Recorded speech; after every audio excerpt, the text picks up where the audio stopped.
it on my own, so I gotta get through it. And the only thing I know is to love what I'm doing. Never give up, never slow, till I finally prove it. Never listen to the no's, I just wanna keep moving. Yeah, I put out all this art, it's my only medicine, yeah. Watched in horror as Black Canary, her friend and partner in hero work, was broken nearly and over two over the knee of the villain Muscular. The titanic beast, pretending to be a human, snorted in desert, whatever that word means, dropping Black Canary like a sack of potatoes. He rolled his shoulders, cracking his neck, uncaring of the blood that spilled from his ears. Dinah had screamed herself hoarse, and it still wasn't enough. The villain laughed, stepping over the bloody Vixen, another hero who had misfortune of being in the forest near the village. Who had the misfortune of being in the forest near the village. Muscular decided to terrorize. The transformation villain laughed, malice in his eyes. Inko raised her arms in a defensive stance. That all the girlies you got, he chuckled. A bloody nose and a pair of burst eardrums. Muscular crouched low, sneer etched on his face. Give me a break. The monster of a man shot forward towards Inko like a charging bull, shaking the earth with every step. Inko rolled to the side at the last minute, feeling the familiar tug in her gut as she pulled a boulder with her quirk straight to the villain's back. Muscular barely grunted, pulling a lamp post from the ground and swinging it around like an oversized bat. It was all Inko could do to dodge out the way of its path. Think, Inko. I need something to restrain him long enough for the backup we called to arrive. Her eyes fell on the truck filled with the steel beams. Now that's convenient, Inko thought. With the snort, now she just needed to. Gotcha. A backhand from a fist larger than her face slammed her into the side, sending Inko bouncing down the street. She came to a stop and groaned. Thankful for the protection gear she wore under her leather jacket. Slowly she got to her feet, leaning towards against the trailer for support. The trailer full of steel rebar she needed. Perfect. Good thing Muscular was an idiot. She felt the tug in her gut getting stronger as she glares daggers at the villain, who laughed again as he walked leisurely towards her. Canary really messed you up, huh? And so he laughed. I mean, imagine your hero dying just 'cause you weren't strong enough. That was the wrong thing to say. Inko's eyes shone green as she pulled beam after beam from the trailer and then sent them whirling towards Muscular. He dodged the first few, but those just came back, slamming into his back, twisting them around his arms and legs, bringing him to a halt. Muscular laughed from the umpteenth time. Did he find everything funny? You think you can stop me?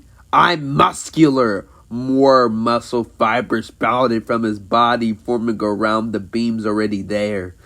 He took a step and then another. Each step was easier than the last. The tug in Inko's gut got worse and worse as he sent dozens of pieces of rebar at him. Muscular didn't even bother trying to dodge, simply adding more and more muscle mass with each piece of rebar that hurled around his body. He wouldn't stop. Another step, another step, another step. Tears poured down Inko's eyes as Muscular came to a stop in front of her, a grin etched on his face. The tug in her gut was unbearable as an oven-sized hand closed over her head. Inko closed her eyes. Dina stood on a plane of nothing, gazed deep into Inko's eyes. You're just going to stand there and take it? Inko shrugged helplessly. I did all I could. He's too strong, she said. Dina looked at her sternly. When you think you've done all you can, what do? Dina pumped a fist. Inko smiled as tears welled up in her eyes. You go plus ultra, Inko yelled. And then Dinah smiled at her. You always hated that motto, Inko whispered. Dinah nodded. Way too tacky, she agreed. Now kick that villain's butt. Ingo's eyes snapped open. She dodged the hand that sought to crack her head open like a coconut, and jumped backwards. The entire trailer lurched, hundreds of pieces of rebar shooting forward, wrapping around Muscular. Then the trailer came flying, slamming into the villain and throwing him off his back. He couldn't do anything for a second. Inko was winning. Then everything went wrong. The tug in Inko's gut snapped, and all Inko knew was pain. A punch from the recovered Muscular sent her flying in two as she was fading out of consciousness. Then she heard a thump. It's alright. Now why? Because I am here. Inka Midoriya was driven down a road, lost in thought. It had been a week since she fought Muscular. All Might was able to put Muscular out of commission, but it came at a cost. The doctors told her the strain of using her quirk to that extent had damaged it, far beyond what any of them could repair. Even the youthful hero recovery girl couldn't fix a fundamental broken quirk. Inko could still use her quirk telekinesis, but it was relegated to the attraction of small objects, like mugs from now, effectively ending her career as a sidekick. Inko didn't mind. Making sacrifices was a part of a hero's job. What she did mind, however, was that while she was in a coma, her boyfriend, Hisashi, had seen fit to take a job in America, leaving immediately. He left a note on her bedside explaining that he could make more money in America, but Inko couldn't help but wonder if he left because she was all for intent a purpose quirkless. He had voiced his disdain for those who are without quirks in private, but quickly shut up at Inko's glare. Her mother had been quirkless, and she was the kindest person she ever knew. Inko ripped from her thoughts by the sky. Sound of a meteor turned to the sky. Coming straight at her, she yelped and swerved her car out of the way before it slammed into where she had been, bouncing twice before ripping a deep trench in the earth. In the crater, it had started cooling. Inko sat there shocked at the near miss. Should I report this to someone, she thought, as she got out of her car staring at the meteor, except it's not a meteor.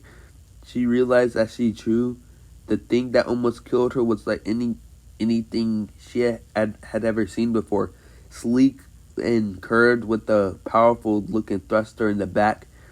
It was no doubt some kind of spacecraft or a missile. It hadn't blown up yet, so Inko assumed it wasn't the latter. Even still, she stiffened into a fighting stance out of reflex as the presumed craft hissed at its steams before opening at the front. It was then Inko decided to call someone before she left the hospital. All Might had come to her bedside as she smiled at the memory. Despite his prowess on the battlefield, the man was a gentle giant. They talked for a while about her predicament, and he awkwardly given her his phone number, telling her to call him if she ever needed something. With a grin and a goodbye, Miss Midoriya, he was off, no doubt saving another village. She opened her phone, clicked on his contact, and started a message. Hey, can you come for me? I found something strange. And All Might said, of course, Miss Midoriya, I'm on my way now. Inko chuckled, wondering how he managed to convey his same loud voice in a text before she walked to the front of the mysterious craft. What she found in it shocked her. In the rocket that nearly killed her was a child with the luscious dark green locks and freckled cheeks,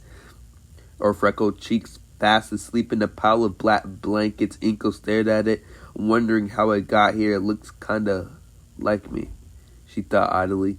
Her motherly instincts took over as she reached into the craft, picked up a dozen like a sleepy child.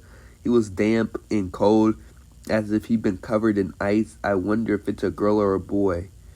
And she moved some cloth. Definitely a boy. Inko held the baby in her hands, noting that he seemed heavy for his size. What was he doing in this thing? She wondered before a crash jolted her out of her musings and spun around. I am here. At this, the baby began to cry. All Might, Inca said, crossly rocking the infant, attempting to lull him back. All Might, for this part, looked sheepish as he stared at the woman, at the child in the brave woman's hands. Then a confused face, keeping his voice as slow as possible. And he said, I thought you and Hizashi hadn't. And Inko hurriedly interrupted him, realizing what it must look like. He's not mine, she exclaimed.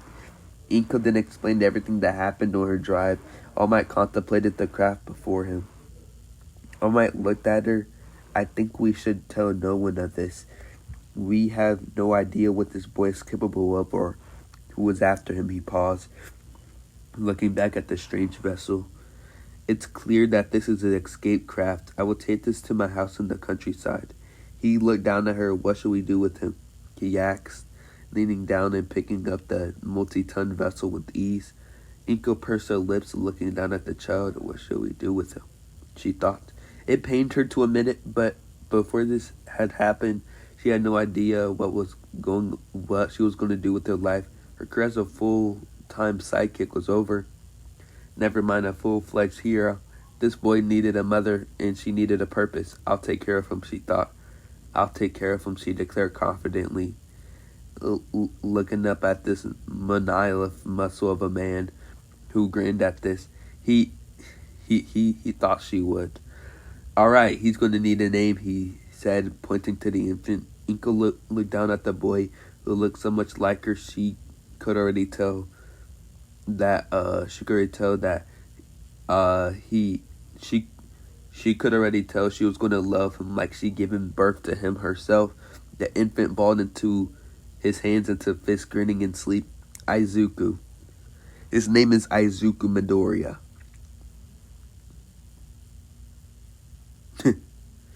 Chapter 2.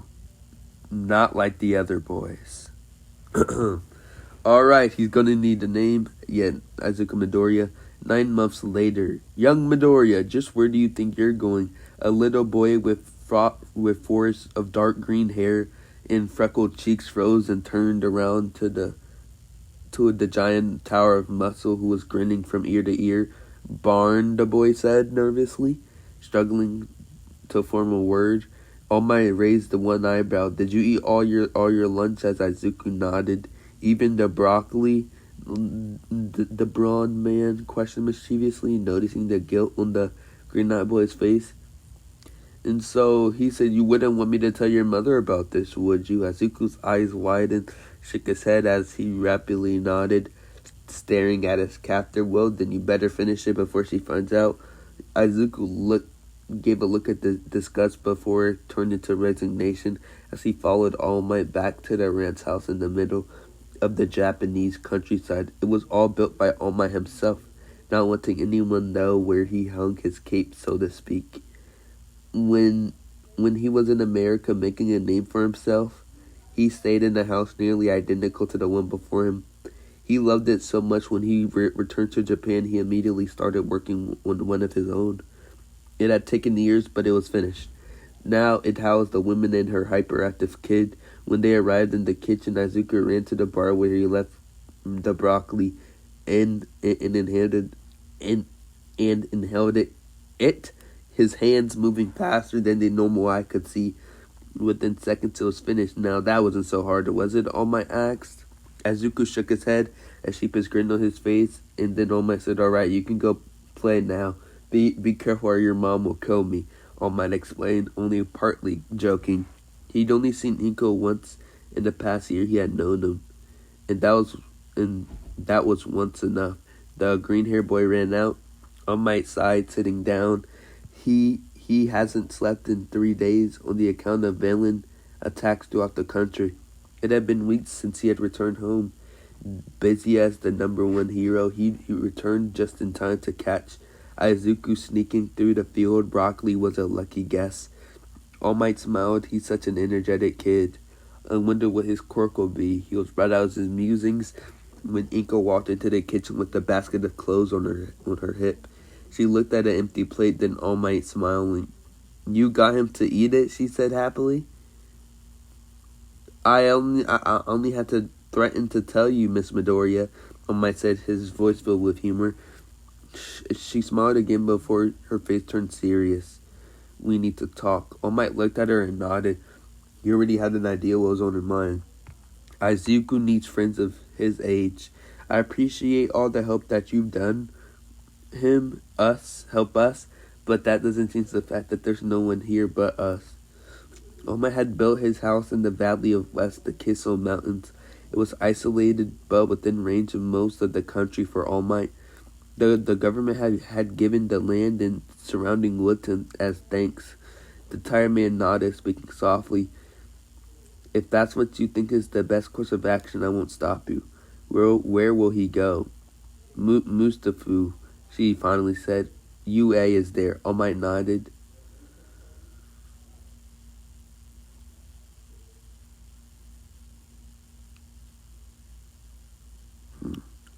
Midnight nodded. And then he said, Izuku was not a normal toddler. He was heavier, larger, and incredibly smart. He started walking at just 3 months old, and he started to form simple sentences only a month ago. He was far more developed than he had any right to be. They still had no idea how Izuku ended up in that craft, and they hadn't told the government where they found him. As the world was concerned, Izuku was the son of Inko. All Might had brought one of his trusted friends, youthful recovery girl, with them, and she confirmed that the boy was completely fine, if a bit big. They were both jostled from their thoughts as an explosion rocked the house. They ran outside to see the barn with a jagged hole in its roof, smoke pouring out. A roar was coming from inside the red building. Inko looked at All Might as she started running, looking in fear. She screamed, "Izuku!" And Izuku made it to the barn, spitting as he tried to get the taste of broccoli out his mouth. But he had no choice. Both he and All Might knew better than to make his mother mad. The only time when he was being difficult the entire day. It came to rice balls. Alright, his mom had erupted, putting the fear of her wrath into them, reverting to her kind, bubbly self. Izuku shook his head around at the vehicles. They were what All Might called American muscle cars. There were 3 of them, all various in states of repair. Being the number one hero, it had its perks, and one of them was money. Oh my, Izuku was about to do what he normally did, climb in the Mustang and pretend driving it instead. He paused as he hit one of his foot on All Might's tools. He leaned down to grab him, only if it clutched his head in pain as he collapsed. He widened his eyes. He was able to see through the concrete floor. He looked around, realizing he could see the barn, and realized his mom and All Might were talking to each other. Before he looked down underneath the barn was a thing he'd never seen before. It was smooth and curved, a light gray color on top. It was cracked open, and on the bottom lay a huge thruster laid dormant. He stood up, looked around. Hatch. His vision returning to normal, particularly hidden by a rolling cabinet. Pausing to find a ladder All Might when working on his cars, and climbed down the ladder, which Izuku assumed was in front. He made his way up, fingers clenched around his lower bar of the handrail. Once on top of the stairs, Izuku looked down to try to figure out what it was. He noticed it to be looked like a seat. It was far too small for All Might. Hesitantly, he sat in it. Kryptonian detected launch sequence initialized. A metallic voice said in language Izuku didn't understand. Before the doors opened on the craft spun closed, the ship began to shake as its thruster violently powered up, rebounding against the ground and into the roof, blowing it up. Izuku was terrified, holding on for his dear life as the craft continued to power up, slowly lifting it up.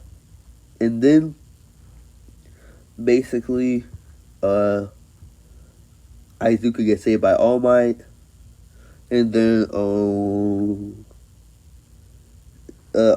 I think it says sorry about your cars, and All Might says that what's it called? It's okay, young Midoriya.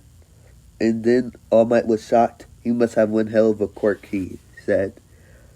And then after this, Inko said, I still plan on moving to Mustafu.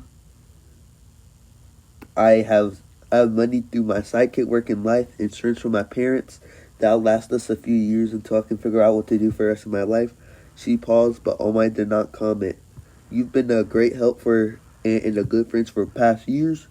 When his true power emerges, I will contact you so you can train him. All Might turned his head after fierce blue eyes boring into her. He almost revealed his true form to her, but but before she could, she glared at him. I don't want someone to die because you were in Mustafu and I better reach them in time. This is not negotiable, she stated fiercely, as All Might nodded reluctantly as he softened her gaze, and she said, thank you, All Might, before she made her way to her bed. And then, yeah. 15 months later. 15 months later. Inko walked slowly, feeling the breeze on her face reminded her of Toshinori's home. She didn't regret leaving it, but she did miss the quiet calmness of the place. She was in a park with Izuku, who was hopping back on a fourth across the path in All Might's Onsi, yelling about how cool heroes were. They were staying the night with All Might. He would give Izuku every new midnight product that was made. They made a lot of midnight products. Izuku's room was covered in posters and figurines. Izuku didn't mind. He thought All Might was the coolest hero ever, saving people with a smile. Even though he didn't remember the time they spent with him, spent with them, Izuku just loved heroes and their quirks. He had a coloring book full of his favorite heroes, in which he would also write crude notes about their powers. Most of them could be summarized as cool or awesome. Watching Izuku the past 6 months hadn't been easy. Izuku was a handful, especially for one person. He seemed to have limitless energy and boundless enthusiasm, but only when he was with his mother at the preschool she enrolled him in, he was shut down, not interacting with someone unless they spoke with him. He hunched over, not showing how much taller than the rest of his class was. He made every effort to avoid standing out. She was worried about him, but didn't know what to do. You got stuck with the kid too, huh? Said a blonde woman. Is the seat taken? As she's basically, just, what's it called? Just basically meets Mitsuki, as Inko gives Mitsuki her phone number, as the two mothers wave goodbye. 2 years later, what Mitsuki had said was true. Where Bakugo when a green-haired boy with freckles was sure to follow. They spent their time exploring the woods that surrounded Tokyo. Inko had been a little less protective now that her son wasn't alone. They were walking along a creek, a smug, adorning face on Bakugo's, a smug grin on Bakugo's face. I can't wait until we have our quirks, Izuku said ear to ear. Yeah, but mine will be so cooler than yours, Bakugo said. And so then Izuku smiled. Once I have a quirk, he thought I can start my path towards being a hero as great as All Might. You're quirkless. Izuku froze. This couldn't be happening. He had to have a quirk. He had to. How else was he going to become a hero as awesome as All Might? But the doctor shook his head, said sorry. His mom hugged him. Izuku only nodded, unable to form the right words. At recess, he sat by himself. Bakugo didn't mind. He had only recently got his quirk explosion, and he basically started calling everybody else extras. He and Izuku barely hang out anymore, and when they did, it was only because Izuku followed him everywhere. Izuku was torn from his thoughts when he heard the scream, and then basically He looked over and saw one of his classmates cowering from Bakugo explosion at his fingertips. He had gotten more aggressive than ever, picking fights whenever he felt like it. Aizuku knew it was wrong, but didn't know how to stop it. Now the frustrations with Bakugo and what happened that morning overwhelmed Aizuku. Then he ran in front of the kid and says, "Bakugo, stop this," he stuttered, shaking like a leaf. Bakugo paused. "So you decided to talk today, huh?" he roared. What's wrong, bastard?" And Aizuku lay down at his feet. He said, "I'm quirkless." Bakugo paused before he swung his fist back, fire in his eyes. "Then you're useless," he hit Aizuku. "Stay away from me, Deku," he screamed. Deku? Useless? The two will play that game. He suddenly, a fierce glare focusing on Katsuki. "I will not, Katsuki. Someone needs to rein you in," he said, straightening his back, revealing how much taller he was than the rest of them. "Whatever, Deku, you freak," turning around and walking away. Aizuku, deflated, hunched over again. "Thank you," a weak voice croaked out. He turned around and looked at his classmates, smiling. "No problem. They're going to be targeting me now, so stay away. I don't want you to get hurt," Aizuku said. Just because I don't have a quirk, that doesn't mean I'm useless. I'll become a hero no matter what it takes," Aizuku said. Chapter 3. 9 years later. Aizuku walked to school, flipping through one of his hero analysis for the future notebooks. It had become a habit of taking notes on heroes and their quirks, jotting them down at an insane speed. He would try to figure out the weaknesses in quirks and work out to counter and boost them. He had become quite good at it, to able to analyze and find a quirk's weakness in minutes. A loud crush rang, then Kamui the wood hero, and then basically Kamui the wood hero stops or fights this other villain, and stops with the other villain, and Aizuku said, "I'll do my best." And so then that's where we are. And so then you're about to be the age where you all need to decide on your future. So think about all the avenues, Aizuku's teacher said. And And so, I'll just skip from the teacher and the applying the UA part. Everybody knows about that. And so, And so then, let's go. The rest of the day was uneventful. Aizuku was able to get his notebook back. It had luckily landed in the pond outside the building, so it wasn't completely lost. The rest of the class left him alone after the Kachan's outburst. No doubt feeling pity for him, he was able to avoid Kachan on his way out to school, and now walked alone, mulling over what he said as he walked into a tunnel. Aizuku wrenched from his thoughts when a long, slimy tentacle wrapped around him, pulling him in. "Sorry, kid, but I need to hide." "Ooh, you're strong. I'll be having fun with you," a sleazy voice said. No, Aizuku thought. It can't end like this. I have to become a hero, strained against the monster, slowly pushing against the tentacles before one lodged itself in his throat, taking him by surprise, causing Aizuku to grab his throat. Aizuku closed his eyes, bracing for the end. Detroit Smash! And then Aizuku looks up, All Might, before he passed out. Aizuku awoke to lightly smacking on his cheek. "Hey, are you awake, kid?" a deep voice asked. Aizuku opened his eyes. Above him was All Might, a concerned smile on his face. His eyes widened. "Hey now, don't you need to passing out on me again?" All Might said, extending his hand. Aizuku grabbed it in awe as his idol picked him up effortlessly. "Kinda heavy there, bud. Are you alright?" he asked. Aizuku nodded as his eyes went as wide as dinner plates. "Alright, I gave you something to remember me by, but I really need to go and take this guy to jail. Bye." And so, Aizuku grabbed All Might's calf, and then they land on a building. And so then Aizuku looked at All Might Can someone be a hero without a quirk? He asks, and then All Might start the kid not noticing steam rolling off him. Do I know this kid? He looks familiar.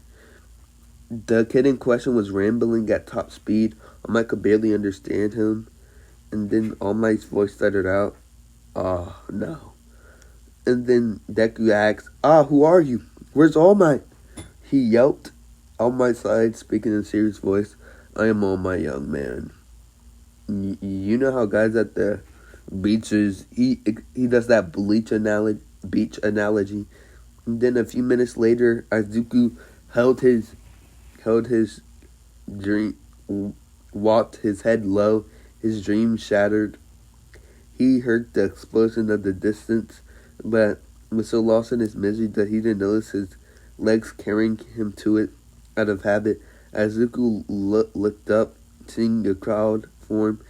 It got some kid with a powerful quirk, one of them said. What's the point? I'm quirkless, Izuku thought. He froze there, screaming in rage. Was Kachan engulfed in the slime villain from earlier? Worse, none of the other heroes seem willing to do anything.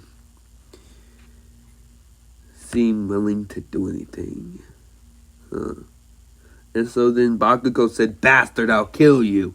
All screamed as gooey tentacle clamped around his mouth.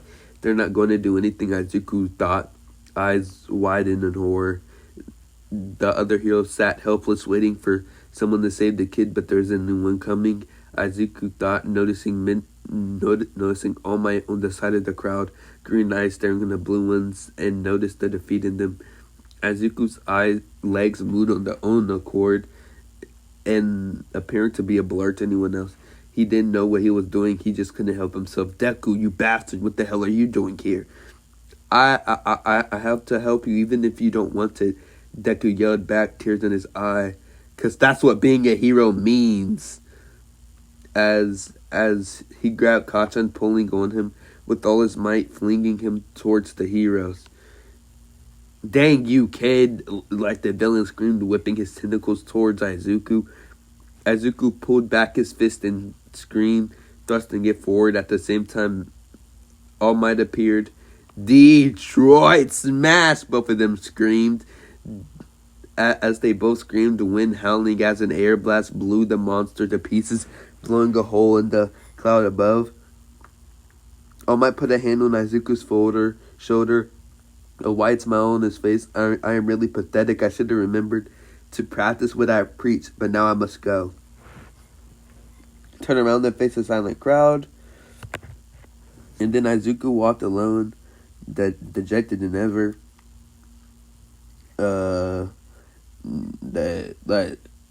All Might appears. I am here.